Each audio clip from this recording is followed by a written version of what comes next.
سلام سلام غالياتي، ان شاء الله كامل تكونوا بخير. اليوم جيتكم بالطمينه الجزائريه، الوصفه الاصليه يعني بدون اي اضافات. يعني راح نحافظوا على المذاق تاع زمان اللي كنا ناكلوه في الطمينات، يعني بدون اي اضافات، ما عدا واحد المكون سري وصغير راح يخلي الطمينه تاعكم اكثر طراوه وتشد المده اكثر، مع تزيين بسيط كما راكم تشوفوا. يعني ما شاء الله. ما تنسوش غالياتي اللي دخلت عندي تخلي لي جيم وتخلي لي ابوني فضلا وليس امرا، يعني فرحيني بهذاك الجيم، ربي يفرحك ان شاء الله. ما تنسوش تسلموا على خير خلق الله عليه افضل الصلاه والسلام، ونمروا المقادير وطريقه التحضير. هنا انا عندي كميه تاع سميد متوسط، ماشي رقيق كامل وماشي خشين كامل، راكم تشوفوا فيه. حطيته فيه مقلاة تكون شويه ثقيله على نار قليله، ونبقى نحرك فيه كيما هاك حتى يولي لون تاعو في الدوغي. اللي ما حبتش ديروه في المقلاة ممكن تفرغوه في سنيوه وتحطوه في الفور، ومره على مره تقلب عليه حتى يحمر كامل. هذه كل وحده والطريقه تاعها في التحضير، ولا في التحماص تاع التشيشه تاعها ولا السميد. هنا نمروا للمقادير تاع الطمينه تاعنا. عندي كاس ناقص اصبع مارغرين كانت ذايبه وبارده، مع نفس الكيل من العسيله. العسيله هنايا غاليتين خليت لكم رابط الوصفه في صندوق الوصف، يعني راني وجدتها لكم من قبل، لانه العسيله تاع الطمينه ماشي نفسها اي عسيله اللي نستعملوها للمعسلات الاخرين.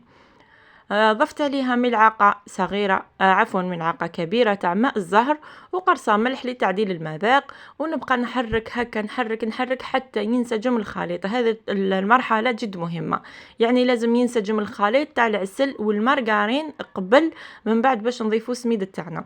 هنايا حطيتها فوق النار حوالي دقيقة ولا زوج، يعني ماكسيموم قسمة دفات فقط، يعني دفاء الخليط تاعي ما نديروش بارد، قسمة دفا برك، قسمة يعني كي تدخلي صبعك ما يحرقكش. من بعد راح نضيف الكيلة الاولى تاع السميد تاعي ونخلط مليح. انا هنا غاليتي راني نزرب في لا فيديو، ما ديروش عليا باش برك ما يجيكمش الفيديو طويل. وضفت الكاس الثاني ايضا هو. من بعد زدت ضفت الكاس الثالث على دفعات، راكم تشوفوا فيا نضيفو غير بالعقل، باسكو كاين سميد اللي يشرب وكاين سميد ما يشربش، يعني ضيفوه بالتدريج حتى نوصل الخليط اللي حبته انا. ومع الطمينه راهي كي تزيد تبقى شويه راح تزيد تنشف، يعني ما تكثروش السميد وديروها يابسه بزاف. بقى لي من الكاس هذاك حوالي ملعقه كبيره كما شفتوه. وهنا نجي نفرغ في الطبيسيات تاوعي. انا استعملت هذو الصغار باش يجيني تزيين بسيط، وانتوما على حسب العائله تاعكم ولا على حسب كيفاش حبيتو، ولا لا حبيتو ديروها في ليمول انديفيديال، يعني لكم الاختيار. هنايا جبت طابع تاع الورقه، غطستو هكا ولا غمستو في القرفه، وراح نزينو هكا بحلوه الترك. يعني الفيديو راهو شارح روحو،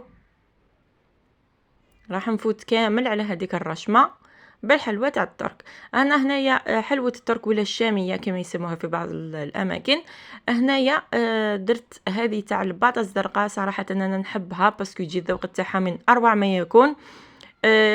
شحال من مره من داك نشري تاع الميزان ونطيح فيها، تكون يعني الذوق تاعها ماشي شباب، لكن هذه انا ديما نطيح فيها بزاف شابه. هذا التزيين الاول كما راكم تشوفوا خرج بزاف شباب ما شاء الله. وهنا عندي التزيين الثاني اللي هو بسيط جدا، ما فيه حتى مكسرات ولا اضافات اخرى.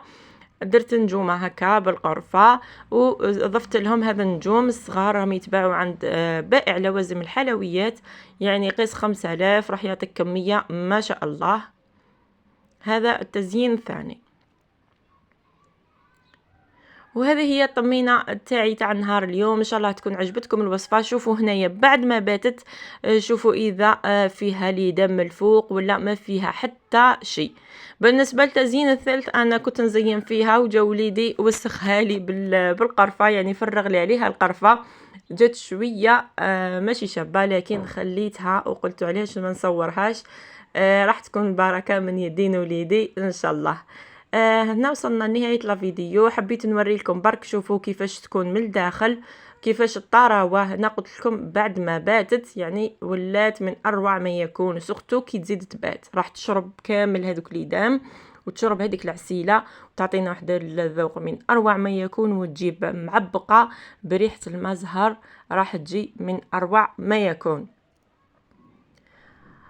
ما تنسوش غالياتي حنوناتي تخليو لي جيم، تخليو لي ابوني، وتخليو لي تعليق شباب كيما نتوما. نقول لكم صحه مولودكم، ينعاد علينا وعليكم بالخير والعافيه يا رب، وسلام.